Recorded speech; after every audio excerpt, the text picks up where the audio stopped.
So in this video, I wanted to explore the 9 subtypes of ME chronic fatigue fibromyalgia. And when we say subtypes, these are basically predisposing factors. They're things that will have been going on prior to you ever getting any symptoms that effectively were depleting and weakening your system. And in a sense, they're inherent character traits or physiological kind of patterns that you can't necessarily do much about if you're not aware of them. If you become aware of them, of course, then you can start to understand them and to address them and to work with them. And so it's also, I think, helpful to say that some people may have 1 or 2 of these. Others may feel like they identify with all of them.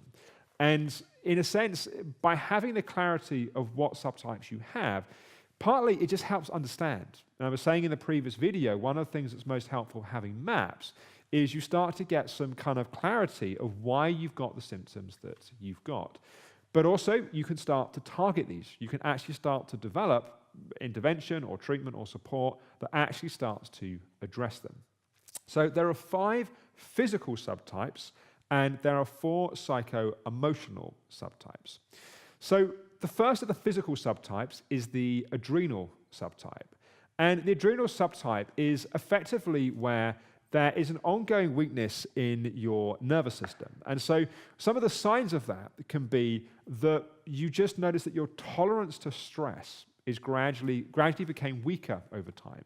It may be that you were someone that was, and we'll come to the psychological subtypes in a bit, but someone that was always putting pressure on themselves and always driven and always overstimulated.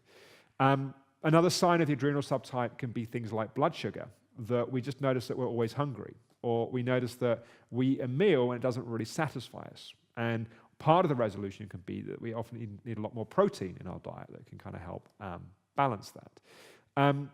The second is the immune subtype. And some of the signs of the immune subtype are that we notice that we've often, as a kid perhaps, we had lots of flus and colds, and just our immune system wasn't as robust as other people were. Another sign of the immune subtype can actually be the opposite in the immune system, that our immune system is hypersensitive. So we tend more towards having food allergies, dust allergies, allergies to other things, perhaps multiple chemical sensitivity. But there's a kind of historical vulnerability in our immune system.